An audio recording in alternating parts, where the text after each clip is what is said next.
예.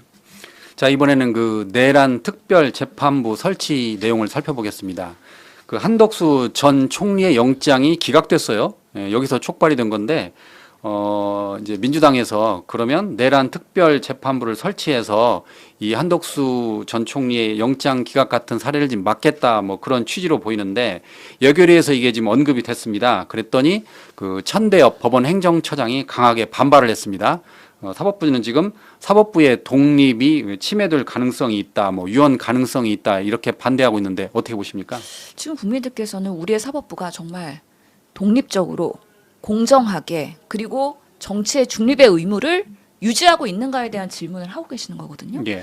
그동안의 신뢰가 많이 깨졌죠. 예를 들어 주기현 판사였습니까? 아직까지 윤석열 재판 하고 있는 거잖아요. 예. 그런데 정말 구속영장 취소될 때 모든 국민들이 뜨악했죠. 아니 어떻게 맨날 일로 계산하다가 시간으로 계산해갖고 윤석열만 특혜를 줄 수 있느냐. 그런데 검찰은 항소도 하지 않느냐. 이런 부분에 있어서 그냥 유야무야 지나가 버렸어요. 그렇죠. 그렇기 때문에 주기현 판사가 그러면 여러 가지 문제에 있어서의 정치적 판단한 거 아니냐. 이 부분에 대해서 사법부는 내부에서 뭐 자정 노력한 적 있나요?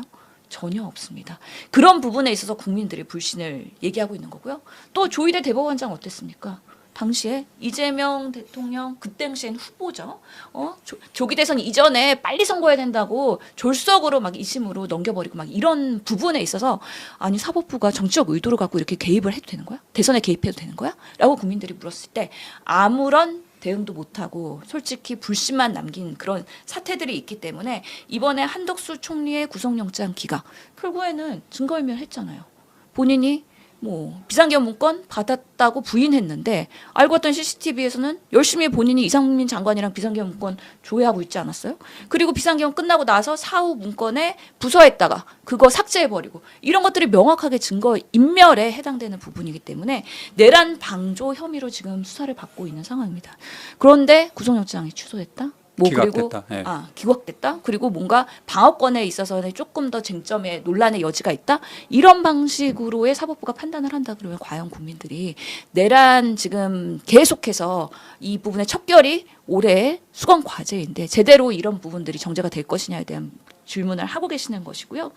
그뿐만 아니라 박성재 법무부 장관 압수수색 영장 나왔을 때요. 주거지 압수수색 영장 기각됐어요. 네, 그런 부분에 있어서 사법부가 왜 그러면 그날의 국무위원 정말 안가회동 이런 부분에 있어서 박성재 장관의 비상계엄의 책임에 대해서도 조사하는 데 있어서 여러 가지의 어려움들이 분명히 있는 거거든요. 그래서 앞으로도 지금 이상민, 김용현 그리고 한덕수 그다음 최상목, 박성재 이렇게 국무위원들의 그날의 행보에 대해서 수사가 되어야 되는데 사법부가 오히려 이걸 막고 오히려 방어하고 있는 거 아니냐 이런 부분에 있어서의 사법부의 그러면 독립성이나 중립성을 어떻게 담보할 수 있을까에 대해서 법원 행정처가 고민을 하고 대안을 내놔야 될 거 아니에요. 예. 그런데 그런 거 없이 그냥 무조건 반대만 한다?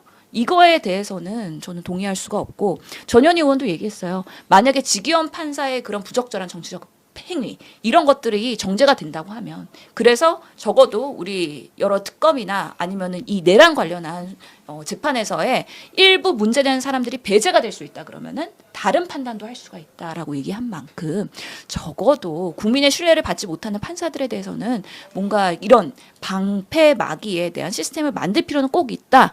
그런 면에서의 지금의 내란 특별 그런 재판부가 추진이 될지 아니면 다른 방식으로 대안이 될지 모르겠지만 적어도 이런 방식으로의 신뢰는 어렵다라는 게 국민적인 염원이라고 저는 생각을 합니다. 그래서 이번 기회에 그 대법관도 증언을 해야 된다 그런 이야기가 계속 나오고 있잖아요. 예. 현실적으로 지금 그런데 대법원에서 강하게 지금 반발하고 있습니다. 대법원 조희대 대법원장을 비롯해서. 근데 어쨌든 대법에 그 판사가 쏠려가지고 1, 2심이 약화된다. 그다음에 법관 평가제는 재판 독립 침해다. 뭐 이런 식으로 지금 하고 있는데 이번 기회에 그래도 그냥 대법관도 증언을 하는 게 낫지 않을까요? 지금 사법개혁 특위가 돌아가고 있는데 우선은 언론개혁했고 검찰개혁 지금 해야 되고 그다음에 네. 사법개혁 특위가 이제 대법관 증언에 대해서 논의를 할 텐데요. 그런데 지난 우리가 탄핵 과정에서 봤던 대법관들의 그런 쏠림 현상, 의견의 편협함 이런 것들이 문제가 된 거예요. 대부분이 다 서울대, 법대, 그리고 중진, 50대 남성들 중심 아니었어요?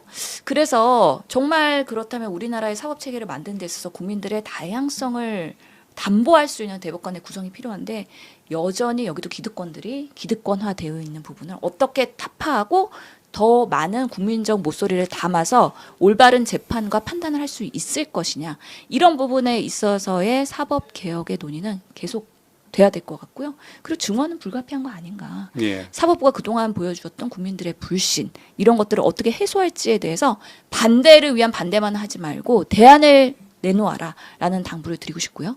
반대를 위한 반대를 하는 당 우리나라에 딱 있지 않습니까? 반대를 위한 반대를 하는 당 국민의힘 네. 아무것도 하지 않고 지금 그대로 유지하고 대신에 대안은 전혀 없다. 그렇기 때문에 국민들의 지지를 지금 못 받고 있는 거라고 생각하기 때문에 우리 정치가 여러 부분에 있어서 이미 기득권화된 요소에 있는 부분들을 계속 건드리고 계속 챌린지하고 그러면서 변화해가는 그런 노력을 해야 되지 않을까라는 생각을 합니다.